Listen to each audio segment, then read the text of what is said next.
Good morning everyone. बच्चों, कल हमने इसके कॉन्सेप्ट को समझ लिया था। चैप्टर 15 रनिंग चल रहा था, बायोडाइवर्सिटी एंड इट्स कंजर्वेशन। तो कल हमने एक टॉपिक किया था causes of losses of biodiversity या बायोडाइवर्सिटी लॉस। तो इसके चार मैंने कॉज बताए थे आपको। एक तो habitat loss and fragmentation, second मैंने बताया था ओवर एक्सप्लॉयटेशन, थर्ड मैंने एक्सप्लेन किया था एलाइन स्पीसीज इन्वेजन, फोर्थ मैंने एक्सप्लेन किया था को एक्सटिंक्शंस। अब इनके एग्जांपल लेते हैं, हैबिटेट लॉस की बात करते हैं। बच्चों, मैंने समझा दिया था हैबिटेट लॉस क्या है कि अगर किसी के हैबिटेट को तोड़ दिया जाए, डिस्ट्रक्ट कर दिया जाए, तो नेचुरली वहां रहने वाले जो जीव जंतु हैं उनके सर्वाइवल पर खतरा आ जाता है। तो ये कह रहे हैं कि पिछले कई सालों में, पिछले कई सालों में प्लांट्स और एनिमल की कई स्पीसीज एक्सटिंक्ट हो चुकी है। इसका एग्जांपल क्या है, इसका कारण क्या है? Due to habitat loss 14% of the earth land surface covered by tropical rainforest is now limited to only 6% in last few years. Habitat loss की अगर बात करें कि जो अर्थ का 14% पार्ट है वो ट्रॉपिकल फॉरेस्ट से कवर्ड था, जो कि अब रिड्यूस होके 6% रह गया है। यानी कि 9% जो 8% जो है वो हैबिटेट लॉस हो चुका है। तो सोचो वहां रहने वाले कितने सारे जो प्लांट और एनिमल स्पीसीज है वो एक्सटिंक्ट हो गई है। नेक्स्ट लेते हैं, नेक्स्ट एग्जांपल है बच्चों। आज की क्लास में मैं एग्जांपल्स एक्सप्लेन कर रहा हूं, ठीक है? सभी से मैं बोल रहा हूं आज की क्लास में सारे एग्जांपल डिस्कस कर रहा हूं, तो आप बने रहना लास्ट तक। Amazon rain forest are also being cut and destroyed for cultivation of soybean or is converted to grassland for raising beef cattle. ये कह रहा है कि जो अमेजन रेन फॉरेस्ट है, जो कि लंग्स ऑफ प्लेनेट है, हमारे अर्थ का लंग्स है, ठीक है ना, जिसको कट किया गया है, डिस्ट्रॉय किया गया है सोयाबीन की खेती के लिए और to convert in grassland, grassland में बदलने के लिए, जिससे क्या है कि जो बीफ कैटल है उनको पाला जा सके, ठीक है। Besides total loss, the degradation of many habitats by pollution also threatens the survival of many species. कई बार पॉल्यूशन की वजह से भी क्या होता है, जो है डिग्रेडेशन हो जाता है हैबिटेट का, और जो कि कई स्पीसीज के सर्वाइवल को खतरा पहुंचाता है, ठीक है। When large habitats are broken up into small fragments due to various human activities, mammals and birds requiring large territories and certain animals with migratory habits are badly affected. जब large habitats को broke कर दिया जाता है छोटे fragments के अंदर due to human activities, तो जो मैमल्स और बर्ड्स की जो स्पीसीज हैं उन पर काफी बुरा प्रभाव पड़ता है और इससे उनकी पॉपुलेशन डिक्लाइन हो जाती है, उनकी पॉपुलेशन घट जाती है। ओके, फिर बच्चों ओवर एक्सप्लॉयटेशन की बात करते हैं कि नेचर से हमें जो नेचुरल रिसोर्सेज मिल रहे हैं, अगर उनका अति दोहन होगा, उनका ओवर एक्सप्लॉयटेशन होगा, तो नेचुरली उनका नंबर कम हो जाएगा। तो many species are extinct in last 500 years. पिछले 500 सालों में कई सारी स्पीसीज एक्सटिंक्ट हो चुकी है due to the over exploitation.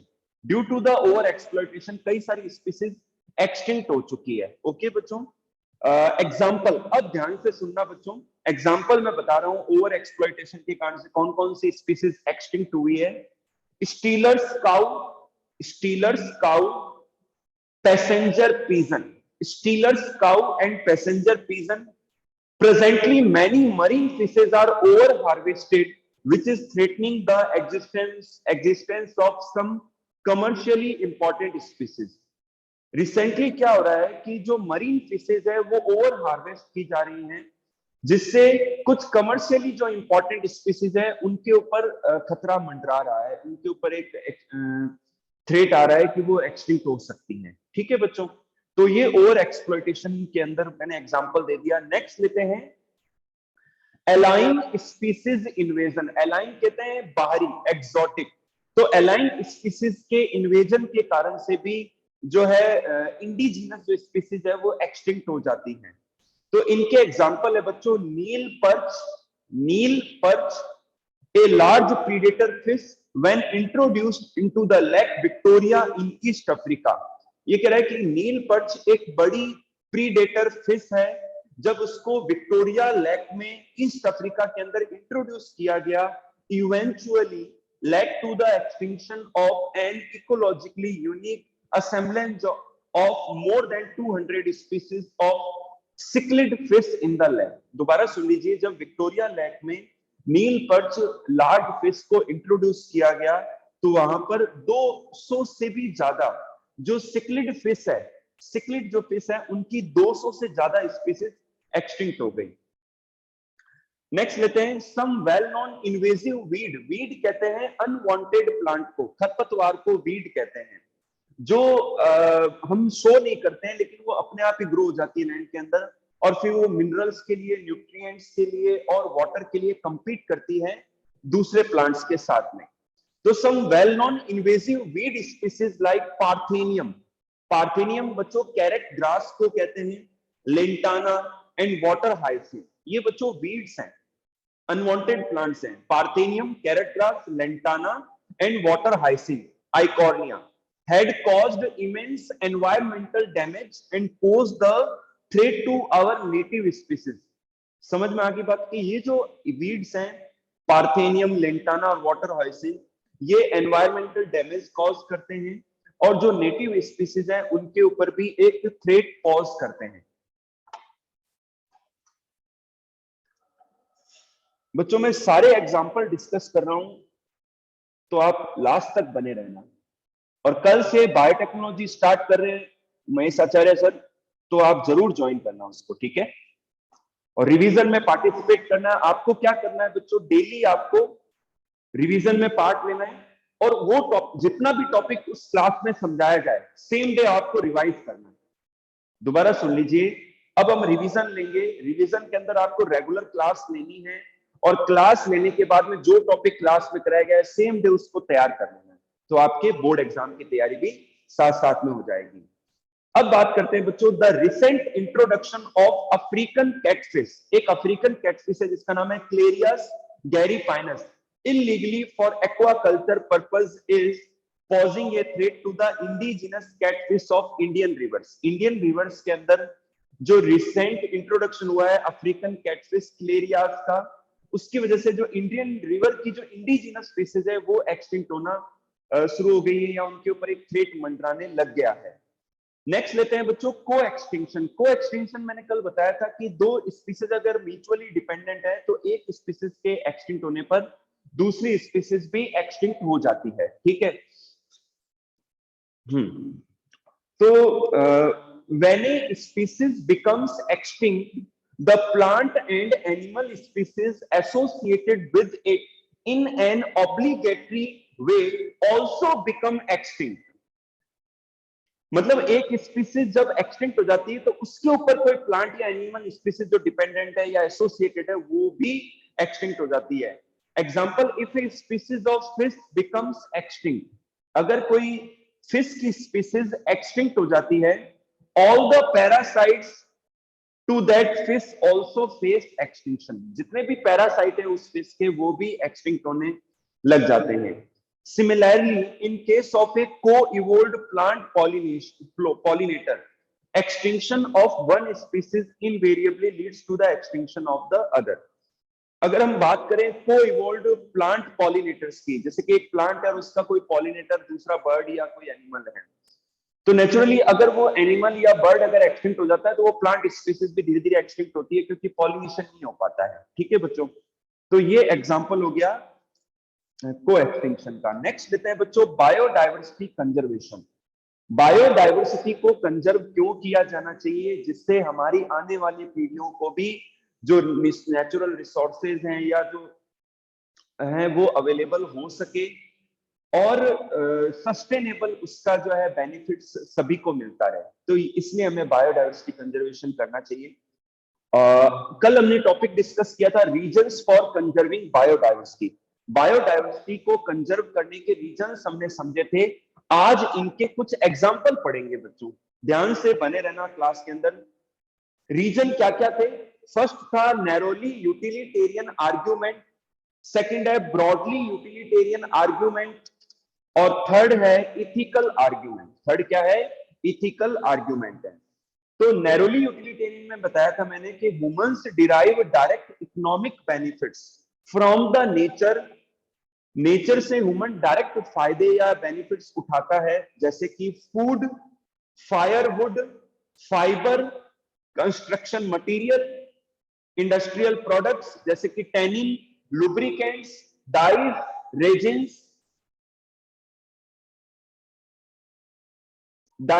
Resins, perfumes and products of medicinal importance. मतलब इतने सारे प्रोडक्ट हमें नेचर से मिलते हैं, तो इसमें हमारा स्वार्थ है कि हमें नेचर को कंजर्व करना चाहिए, बायोडाइवर्सिटी को कंजर्व करना चाहिए।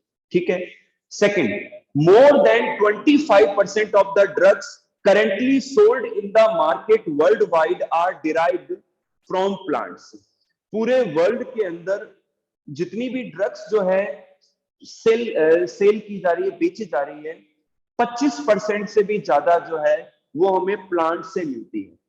किससे मिलती है? प्लांट से मिलती है। And 25,000 plant species are used in traditional medicine. और 25,000 ऐसे प्लांट्स हैं जिनको हम जो ट्रेडिशनल मेडिसिन हैं उनके अंदर यूज करते हैं। Next, more over biodiversity rich countries expect to reap more benefit from the increasing resources put into bioprospecting। मतलब जो बायोडाइवर्सिटी रिच कंट्रीज हैं वो काफी फायदे उठाती हैं जो रिसोर्सेज हैं नेचर से, उनसे। Example, exploration of molecular, genetic and species level diversity for obtaining products of economic importance. Exploration करना किसका? मॉलिक्यूलर, जेनेटिक और स्पीसीज लेवल डाइवर्सिटी का, जिससे इकोनॉमिक इंपॉर्टेंस रखने वाले जो प्रोडक्ट्स हैं उनको प्राप्त किया जा सके। ये हो गया नैरोली यूटिलिटेरियन के एग्जांपल बच्चों। नेक्स्ट लेते हैं सेकंड जो रीजन है, ब्रॉडली यूटिलिटेरियन आर्गुमेंट। ये क्या कहता है? According to this argument, biodiversity plays a major role in ecosystem services that nature provides. मतलब इस आर्गुमेंट के अकॉर्डिंग जो बायोडाइवर्सिटी है वो बहुत ही बड़ा रोल प्ले करती है इकोसिस्टम की सर्विसेज में, जो कि नेचर हमें प्रोवाइड करती है। बच्चों, आज मैं बात करूं कि आज आपसे मैं एक क्वेश्चन करता हूं कि सपोज करो आप इनहेल करते हो तो ऑक्सीजन को इनहेल करते हो, और एक्सहेल करते हो तो CO2 को रिलीज करते हो। ठीक है। अगर ऐसा हो जाए कि साल भर में आप या हर महीने जितनी भी ऑक्सीजन इनहेल कर रहे हो और आपके घर पर उसका बिल आने लग जाए, तो क्या आप पे कर पाएंगे? क्या मैं पे कर पाऊंगा? क्या दूसरे लोग पे कर पाएंगे? नहीं कर पाएंगे। तो ये हमें कहां से मिल रही है? हमें नेचर से मिल रही है, हमें प्लांट से मिल रही है, और जिसकी कोई कॉस्ट नहीं है, कोई बिलिंग नहीं है, और वो हमें फ्री ऑफ कॉस्ट है। आज आपको ये कहे कि आपके घर पर साल भर में जितनी भी बारिश हुई उसका बिल पे कीजिए, क्या आप कर पाएंगे? नहीं कर पाएंगे। ये हमें नेचर से फ्री में मिल रही है। ठीक है ना। तो जितनी ज्यादा बायोडाइवर्सिटी होगी उतना ही ज्यादा जो इकोसिस्टम है बैलेंस होगा, नेचर बैलेंस होगा, और जो सर्विसेज है इकोसिस्टम की वो हमेशा सस्टेनेबल वे में मिलती रहेंगी। ठीक है। एग्जांपल देखिए बच्चों, प्रोडक्शन ऑफ ऑक्सीजन।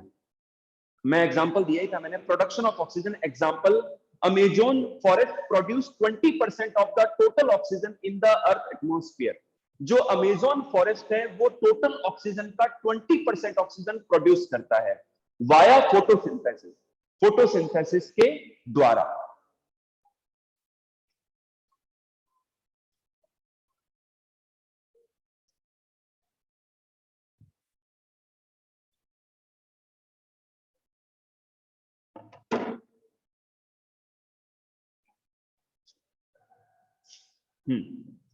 फोटोसिंथेसिस के द्वारा जो है अमेजन फॉरेस्ट 20% ऑक्सीजन को प्रोड्यूस करता है। Second example, pollination of flowers without which fruits and seeds are not produced is provided by pollinators। Example, bees, bumblebees, birds and bats। ये कह रहा है कि अगर फ्लावर्स का पॉलिनेशन ना हो तो हमें ना तो फ्रूट मिलेंगे ना ही सीड मिलेंगे, प्रोड्यूस नहीं हो पाएंगे। तो इनके लिए जो इंसेक्ट्स और बर्ड्स हैं वो अपना रोल प्ले करते हैं। कौन? बीज, बम्बल बीज, बर्ड्स और बैट्स। तो ये पॉलिनेशन करवाते हैं।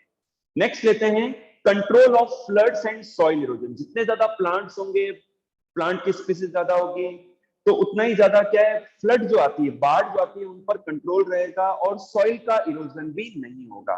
तो ये ब्रॉडली यूटिलिटेरियन आर्गुमेंट है कि इसलिए हमें बचाना चाहिए नेचर को और बायोडाइवर्सिटी को। नेक्स्ट लेते हैं, intangible benefits of nature like aesthetic pleasure of watching watching spring flower in full bloom, walking through the thick forest और listening to bulbul song. बच्चों आज से बहुत टाइम पहले क्या था कि जो बर्ड्स हैं वो घरों के आसपास नजर आ जाते थे, गाँव में नजर आ जाते थे, लेकिन जैसे से मॉडर्नाइजेशन हो रहा है, टेक्नोलॉजी एडवांस हो रही है और नेचुरल हैबिटेट का लॉस हो रहा है, तो उसकी वजह से आपको बहुत कम बर्ड्स नजर आएंगे अपने आसपास के एरिया में। मेरे को ध्यान है कि बहुत पहले जो स्पैरोज होती थी वो नजर आ जाती थी, लेकिन आजकल वो नजर नहीं आती है, ठीक है ना।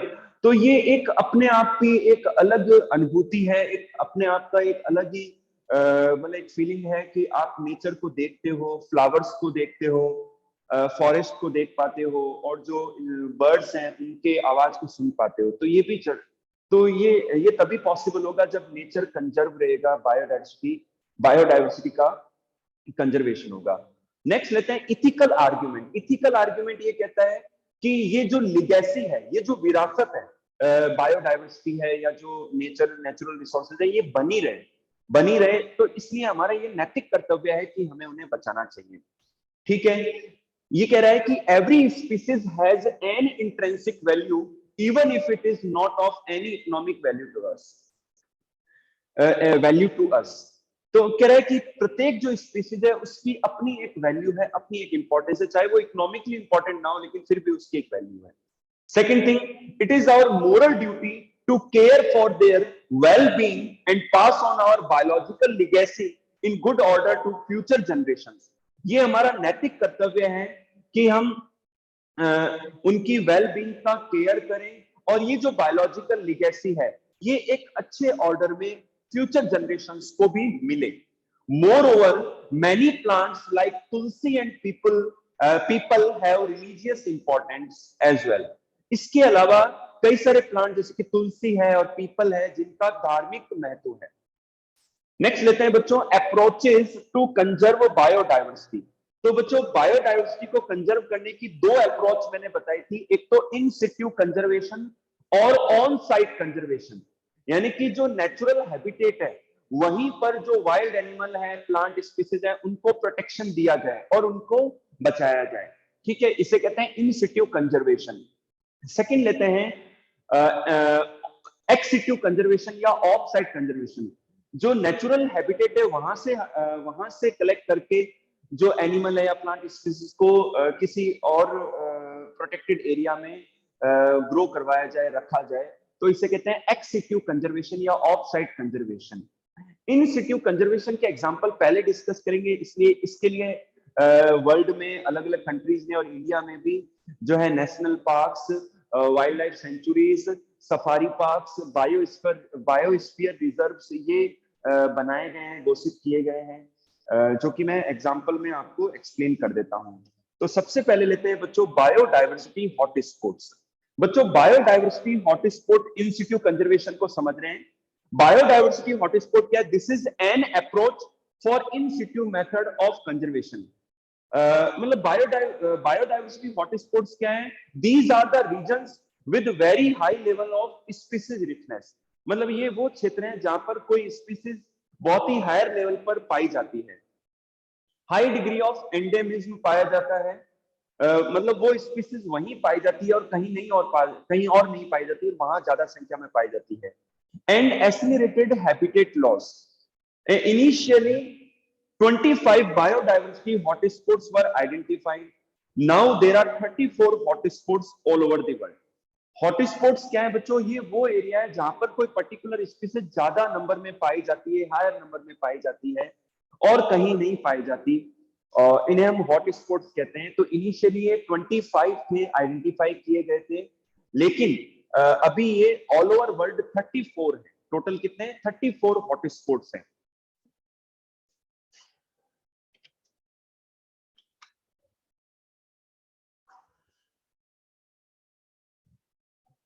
हॉटस्पॉट्स हैं।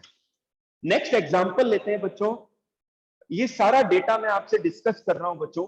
These hotspots are in India.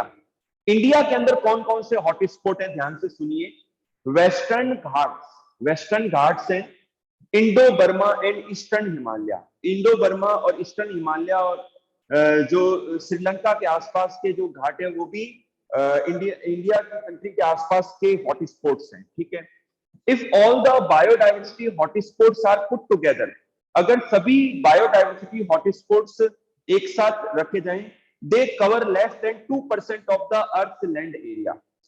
मतलब ये कह रहा है कि जितने भी जो हॉटस्पॉट्स हैं उनको अगर कंबाइन किया जाए तो पूरे अर्थ का सिर्फ 2% है। कितना है? 2% है। But harbour extremely high diversity, 2% land area होने के बावजूद भी इन हॉटस्पॉट के अंदर जो डाइवर्सिटी है बहुत ही हाई लेवल पर पाई जाती है। ठीक है बच्चों, तो मेरे हिसाब से आपको चीजें समझ में आ रही है। हम हॉटस्पॉट्स की बात कर रहे हैं। नेक्स्ट लेते हैं, ongoing mass extinction could be reduced by 30% through strict protection of these hotspots। जो लगातार जो स्पीसीज का एक्सटिंक्शन हो रहा है, जो ऑनगोइंग मास एक्सटिंक्शन है, ये रिड्यूस किया जा सकता है। ये रिड्यूस किया जा सकता है या किया गया है 30% तक। कितना? 30% तक, by strict protection of these hotspots. इन हॉटस्पॉट्स को प्रोटेक्ट करके जो मास एक्सटिंक्शन है उसको 30% तक रिड्यूस किया गया है या किया जा सकता है। ठीक है, नेक्स्ट लेते हैं प्रोटेक्टेड एरियाज। अब प्रोटेक्टेड एरियाज में बच्चों हम एग्जांपल लेते हैं। पहले तो ये क्या है? These are especially dedicated areas for protection and maintenance of ecologically unique and biodiversity rich regions। ये स्पेशल डेडिकेटेड एरियाज है जहां पर जो बायोडाइवर्सिटी है वो ज्यादा पाई जाती है। मैं एग्जांपल दे रहा हूं, national parks, wild life sanctuaries, biosphere reserve, ये सब हम डिस्कस करेंगे। सबसे पहले लेते हैं national park. These are government maintain areas, ये गवर्नमेंट के द्वारा मेंटेन किया जाते हैं और 90 है। कितनी है बच्चों? ये 90 है। इंडिया के अंदर कितने हैं? 90 है। Reserve for the betterment of wild life and where activities such as cultivation, grazing, forestry, habitat manipulation are not allowed.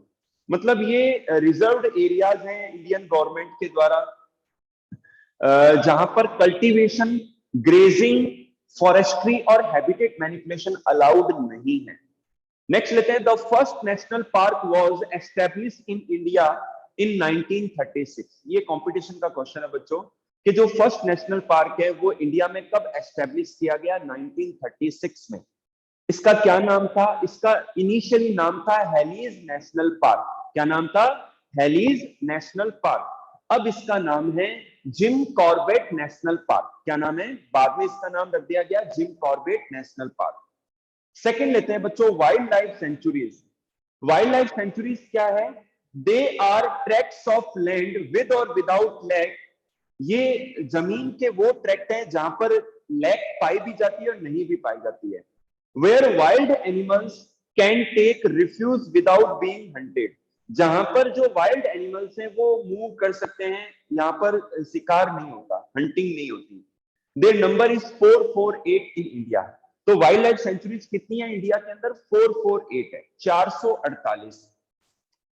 Other activities like collection of forest products, harvesting of timber, private ownership of land, tilling of land are allowed here. Sanctuaries में क्या खास बात है? National parks में ये चीजें allowed नहीं है, लेकिन सेंचुरीज के अंदर क्या अलाउ है? ध्यान से सुनिए। Collection of forest products, second harvesting of timber, लकड़ी की harvesting, private ownership of the land and tilling of the land. Tilling of the land etc are allowed here. ठीक है, लैंड की जो टिलिंग है अलाउड है यहाँ पर वाइल्ड लाइफ सेंचुरीज के अंदर। नेक्स्ट लेते हैं बच्चों, biosphere reserve. These are large tracts of protected land। ये बड़े ट्रैक्ट्स हैं प्रोटेक्टेड लैंड के, with multiple use preserving the genetic diversity of ecosystem, with multiple use preserving the genetic diversity of ecosystem, जिससे क्या genetic diversity को preserve किया जा रहा है। बाय प्रोटेक्टिंग वाइल्ड लाइफ को प्रोटेक्ट करके, traditional life styles of tribals, जो जनजातियां हैं, जो ट्राइबल्स हैं, उनके ट्रेडिशनल लाइफ स्टाइल को प्रोटेक्ट करके, and varied plants and animal genetic resources. They have been set up under MAB. MAB क्या है बच्चों, कल मैंने बताया था, man and biosphere programme. Man and biosphere programme, इसे इन शॉर्ट कहते हैं मैब। दे हैव बीन, तो बायोस्फीयर रिजर्व किसके अंतर्गत, किसके अंदर जो है एस्टेब्लिश किए गए हैं, मैप के द्वारा, मैप के अंदर, ठीक है। There are 14 biosphere reserve in India. India के अंदर 14 बायोस्फीयर रिजर्व है। नेशनल पार्क है 90, वाइल्ड लाइफ सेंचुरीज है 448 और बायोस्फीयर रिजर्व है कितने बच्चों, 14। A biosphere reserve consist of 3 zone. एक बायोस्फीयर रिजर्व में 3 जोन है। सबसे बाहरी जोन ट्रांजिशन जोन है जहां पर ह्यूमन सेटलमेंट हो सकता है। फिर मिड जो है वो बफर जोन है जहां पर थोड़ी ज्यादा स्पीसीज डाइवर्सिटी है। और जो कोर एरिया है वो सबसे ज्यादा बायोडाइवर्सिटी वाला है, सेंट्रल पार्ट। अब मैप क्या है, man and biosphere programme is an international biological programme of UNESCO started in 1971। ये यूनेस्को का एक इंटरनेशनल बायोलॉजिकल प्रोग्राम है जो कि 1971 में स्टार्ट किया गया था, बट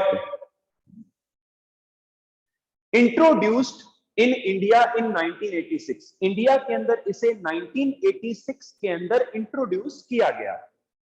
मैब हैज स्टडीड ह्यूमन एनवायरनमेंट। मैब के अंदर क्या स्टडी किया गया है, ह्यूमन एनवायरनमेंट को, impact of human interference and pollution on biotic and abiotic environments and conservation strategies for the present as well as future. बच्चों मैप के अंदर क्या क्या स्टडी किया गया है, एक तो ह्यूमन एनवायरनमेंट को, second impact of human interference on pollution, human interference के इम्पैक्ट को, and pollution on biotic and abiotic environment पर, and conservation strategies for the present as well as future generation. जो कंजर्वेशन स्ट्रेटजीज है उनको studied किया गया है present और फ्यूचर जनरेशंस के लिए, ठीक है बच्चों। चलिए नेक्स्ट लेते हैं बच्चों सेकर्ड ग्रुप्स। सेकर्ड ग्रुप्स क्या है, सेकर्ड ग्रुप्स है बच्चों, these are the small groves of forest with special religious importance. ये क्या स्मॉल ग्रुप है फॉरेस्ट के जिस जहां पर स्पेशल रिलीजियस इंपॉर्टेंस होता है इन पर्टिकुलर कल्चर, किसी कल्चर का, and are also of mythological importance, और इनका पौराणिक महत्व भी होता है। इन जंगलों का क्या होता है, पौराणिक महत्व यानी कि माइथोलॉजिकल इंपॉर्टेंस भी होता है। दीज आर, फटाफट से कवर करते हैं, टाइम बहुत कम बचा है, क्लास में छोड़ना आप। These are undisturbed forest without any human intervention. मतलब ये अनडिस्टर्ब फॉरेस्ट है जहां पर ह्यूमन इंटरवेंशन नहीं है, and include a number of rare, endangered and endemic species. और यहां पर क्या इंक्लूड किया गया है, रेयर, एंडेंजर्ड और एंडेमिक स्पीसीज को। नेक्स्ट लेते हैं अब एग्जांपल, सेकंड ग्रुप्स के एग्जांपल मैं दे रहा हूं आपको। Sacred groves are found in Khasi and Jaintia hills in Meghalaya. Meghalaya की जो खासी और जयंतिया हिल्स है, यहाँ पर सेकंड ग्रुप्स होते हैं, छोटे फॉरेस्ट होते हैं। अरावली हिल्स ऑफ राजस्थान, राजस्थान की Aravalli hills, western Ghat regions of Karnataka and Maharashtra, Maharashtra और कर्नाटक का जो पश्चिमी घाट है वो, and the Sarguja, Chanda and Bastar areas of Madhya Pradesh, Madhya Pradesh का Sarguja, Chanda and Bastar area of Madhya Pradesh. These are protected by native people, वहां रहने वाले जो आसपास के लोग हैं उनके द्वारा ये प्रोटेक्ट किए जाते हैं as a part of cultural tradition, cultural tradition के पार्ट के रूप में। In Meghalaya the sacred groves are the last refuges for a large number of rare and threatened plants. Meghalaya के अंदर सेकंड ग्रुप्स है वो लास्ट रिफ्यूजीज हैं लार्ज नंबर ऑफ रेयर और थ्रेटेन्ड स्पीसीज के लिए। अब बात करते हैं बच्चों रामसर साइट। रामसर साइट क्या है, these are the wetlands as internationally important under the convention on wetlands held at Ramsar, Iran. बच्चों रामसर एक जगह है ईरान के अंदर, 1971 में वहां पर एक सम्मेलन हुआ वेटलैंड्स के लिए, for the conservation and wise use of wetlands, जो वेटलैंड्स है उसके वाइज यूज के लिए, thus known as Ramsar convention, इसे हम रामसर सम्मेलन या कन्वेंशन कहते हैं। बच्चों इंडिया के अंदर these are the 26 Ramsar sites in India, मतलब सॉरी देयर आर, इंडिया के अंदर टोटल 26 रामसर साइट्स हैं एग्जाम्पल मैं बता देता हूं आपको। एग्जाम्पल है, एक तो अष्टमुडी वेटलैंड केरला के अंदर, सांबर लेक राजस्थान के अंदर, चिल्का लेक उड़ीसा के अंदर, रेणुका वेटलैंड हिमाचल प्रदेश के अंदर। फिर बात करते हैं एक्सिक्यू कंजर्वेशन। ये बच्चों वो अप्रोच है जहां पर थ्रेटेंड एनिमल या प्लांट को स्पेशल केयर यूनिट के अंदर प्रोटेक्ट किया जाता है। ठीक है, नेक्स्ट लेते हैं protection of threatened species. It is done by live collection of wild and domesticated species in botanical garden. मतलब इसमें लाइव कलेक्शन किया जाता है वाइल्ड और डोमेस्टिक स्पीसीज का बॉटनिकल गार्डन्स में, जूलॉजिकल पार्क्स में, वाइल्ड लाइफ सफारी पार्क्स में। India has 355 parks. इंडिया के अंदर टोटल 355 पार्क्स हैं where animals which have become extinct in the wild are continued to maintained and has 35 botanical gardens. Zoological park कितने बताए? 355 बताए हैं। Botanical garden कितने बताए हैं? 35 बताए हैं, जहां पर प्लांट स्पीसीज को प्रोटेक्ट किया जाता है। अब बात करते हैं बच्चों प्रोटेक्शन ऑफ गैमेट्स। गैमेट्स को भी प्रोटेक्ट किया जा सकता है। पहला मैं अप्रोच बता रहा हूँ सीड बैंक। सीड बैंक वो लेबोरेटरीज या वो जगह है जहां पर सीड्स को स्टोर किया जाता है। ठीक है, अच्छे क्वालिटी वाले, अच्छी प्रोडक्टिविटी वाले प्लांट को स्टोर करके रखा जाता है। सेकंड लेते हैं टिश्यू कल्चर। बच्चों प्लांट टिश्यू कल्चर के द्वारा जो है विदाउट सीड बी कोई इंपॉर्टेंट प्लांट है, हाई प्रोडक्टिविटी वाला प्लांट है, तो उनको टिश्यू कल्चर के द्वारा मल्टीप्लाई करवाया जाता है, ग्रो करवाया जाता है लेबोरेटरीज के अंदर। ठीक है, नेक्स्ट लेते हैं क्रायो प्रिजर्वेशन। क्रायो प्रिजर्वेशन क्या है? ये इन विट्रो कंजर्वेशन है लिक्विड नाइट्रोजन के अंदर -196 डिग्री सेंटीग्रेड के ऊपर। तो इनमें स्पर्म्स को, ओव्यूम्स को, एनिमल्स के या फिर प्लांट के जो पॉलन ग्रेन्स हैं उनको स्टोर किया जा सकता है। अब बात करते हैं बच्चों, लास्ट पार्ट है बने रहना। लास्ट पार्ट है ये, 5 मिनट रह रहे हैं इस क्लास के अंदर और ये चैप्टर का लास्ट पार्ट है। ध्यान से सुनना, नीट में क्वेश्चन भी आ सकते हैं, लाइन टू लाइन रीड करना है अपने को इसको। International initiative. इंटरनेशनल इनिशिएटिव क्या है?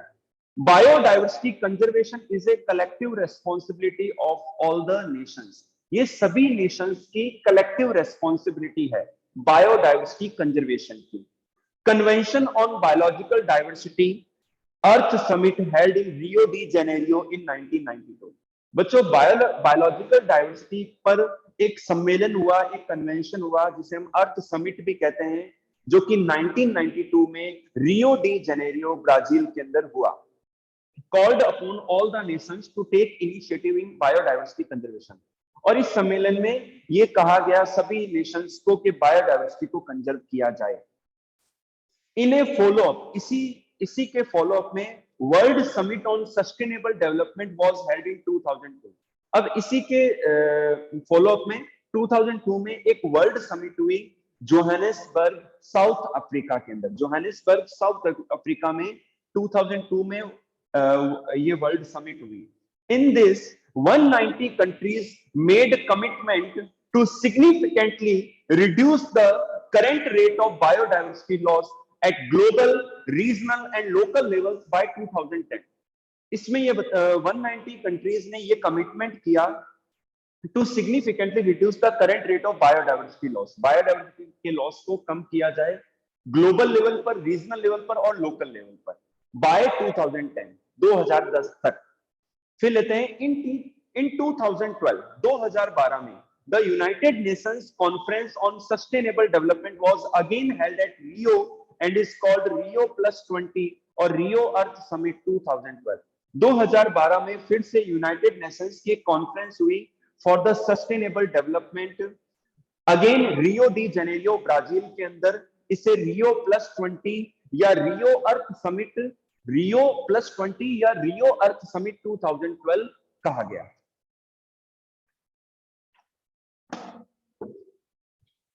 ट्वेल्थ क्लास ये आपका चैप्टर था 15। वैसे ये चैप्टर बहुत इजी है, बस एक चीज आपको इसमें मेहनत करनी पड़ेगी कि इसमें डेटा बेस्ड है, काफी सारे एग्जांपल्स हैं, तो वो लाइन टू लाइन याद करने हैं। बहुत ज्यादा एक्स्ट्रा मीनिंग एनसीईआरटी में जितना दे रखा है वो कम से कम इतना तो तैयार करें। वो नीट में भी पूछा जाएगा और बोर्ड एग्जाम में भी आ सकता है। ये चैप्टर आपका कंप्लीट हो गया। रिमेनिंग नोट्स मैं भेज दूंगा या कंप्लीट चैप्टर के नोट्स भेज दूंगा आपको। आप इसको कंप्लीट करें और जैसा आज आपने कंटिन्यूटी रखी है, कल की क्लास में भी ऐसे ही बने रहना आप। और बायोटेक्नोलॉजी के पार्ट को जरूर समझना। बहुत ही इंपॉर्टेंट चैप्टर है। मैं आपको ये गारंटी दे रहा हूं कि 11th और 12th की जो बायोटेक्नोलॉजी है उसमें से एक भी क्वेश्चन बाहर नहीं जाता नीट के अंदर। तो ये दोनों चैप्टर इतने बेहतरीन तरीके से तैयारी करना कि बोर्ड एग्जाम भी अपना अच्छा जाए, और जो नीट का एग्जाम देने वाले हैं आप नेक्स्ट ईयर या इसी साल देने वाले हैं, तो वहां बायोटेक्नोलॉजी के जितने भी क्वेश्चन आए वो सही करके हैं। ठीक है, तो अगर किसी को डाउट है तो आप पूछ सकते हैं।